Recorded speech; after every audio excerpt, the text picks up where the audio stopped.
طيب بس خليني ارجع الراحل الامير عبد الرحمن بن سعود الله يرحمه ويغفر له ويرحم جميع اموات المسلمين فيه. يعني قصة انتقال ماجد عبد الله، هل فعلا في قصة لانتقال كابتن ماجد عبد الله وانه سمو الامير عبد الرحمن الله يرحمه اتصل فيك وشاورك على هذا الموضوع وصار في حديث على لا ما شاورني انا، لا إيه؟ لا، هو عام 1416 لما انتهت مباراة النصر والشباب نعم. على نهائي الكأس، خسر النصر 3-0. الأمير عبد الرحمن بن سعود من الملعب أعلن استقالته. زين، البعض فسر هذه الاستقالة إن صار بينه وبين الأمير خالد بن محمد رئيس مجلس إدارة الهلال تراشق في جريدة اليوم. نعم. صار في تراشق وكلامي في جريدة اليوم بين الاثنين، وأنه طلب من الاثنين إنه خالد بن محمد الله يرحمه يستقيل، وإنه عبد الرحمن بن سعود أيضا يستقيل. وإنه خالد بن محمد فعلا استقال، وإنه الأمير عبد الرحمن بن سعود قال أنا إذا لنهاية الموسم أستقيل أنا. نعم. الحقيقة أنها ما كانت كذا. إيه. ما كان التراشق اللي بينهم عادي يعني، وما كان في أي لا يعني كان تراشق عادي. إيه؟ وصراع هلالي نصراوي أساسا عبر الأجيال. إيه؟ نعم صحيح. تتغير الأشخاص ويبقى الصراع. نعم. هذا الأمير عبد الرحمن بن سعود جته مكالمة من شخص أنا ما أعرف منه، بس إنها ضيقت صدره. وهذه القصة إنه البحث إنه ماجد عبد الله يروح للهلال، فهو ما قدر يقول هذا الشخص اللي كلمته لا، قال ما يكون له خير. ما يكون له خير يعني معناها يعني الشخص اللي اتصل فيه وطلب منه انتقال ماجد عبد الله والأمير كان فيه إنه يصير خير. هذا كان يصير خير يعني يصير خير، مهب لا تأخذ على أنها نعم ولا على أنها تأخذ لا، يعني صاير الباب مفتوح. فكون ماجد عبد الله ينتقل من النصر للهلال أنت أخذت رمز النادي. فبتصير مشكلة كبيرة. فكانت الاستقالة، الأمير عبد الرحمن بن سعود شخص خارق للعادة، خارق جدا للعادة كإداري. صحيح. الأمير عبد الرحمن بن سعود لو كان موجودا في هذه الأموال التي لدى النصر كان النصر مكسر الدنيا الآن، لكنه خارق للعادة. فهو أخذ فكرة الاستقالة.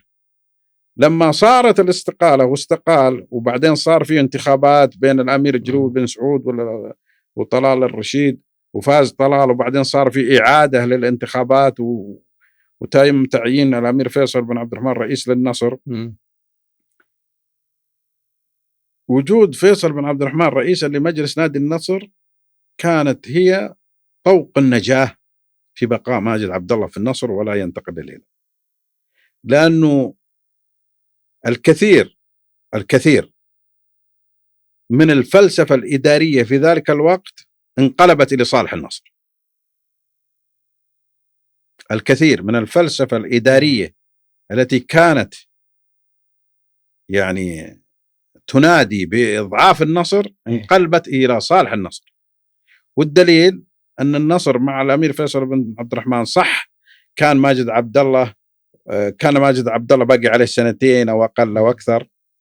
فهد الهريفي كان عنده قرار الاعتزال، بحيث أن الجمعان رجع. صالح المطلق هذا 1416 الكلام صحيح؟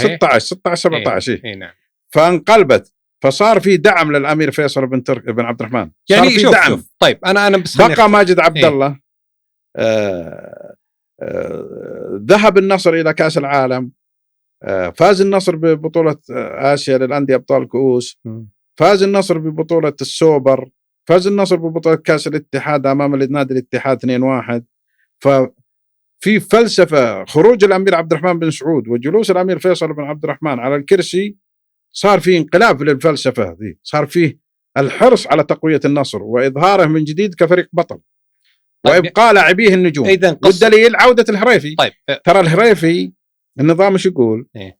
الهريفي عندما يتم اعتماد اعتزاله نظام الاحتراف ايش يقول بعد يعني إيقافه أعتقد 30 أو 40 شهر، يا 30 يا 40 شهر، بعد أنه تنفيذ فهد الهريفي ل30 شهر من التوقف عن اللعب يحق للكابتن فهد الهريفي، مو هو طبعا الفهد الهريفي، للاعب المعتزل، يحق للاعب المعتزل بعد تنفيذ قرار 30 شهر أن يوقع لأي نادي يختاره.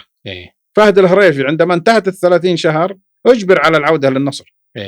طيب هذا دعم للنصر. طيب خليني بس نرجع للهريفي فيه حديث عن موضوع الكابتن فهد الهريفي، لكن خليني انه قصه انتقال ماجد كانت حقيقيه وانتقاله بالتحديد للهلال، بس للهلال بس ما تعرف انت القصه ولا صار في مفاوضات او فقط حديث يعني عابر كان؟ لا شوف انا اعرف القصه كامله واعرف الاسماء، بس ما اقدر اقول الاسماء لانها يعني فكره ما نفذت. طيب لكنها كانت فكره انه ماجد عبد الله ينتقل من النصر للهلال، كانت فكره عرضت على الامير عبد الرحمن بن سعود.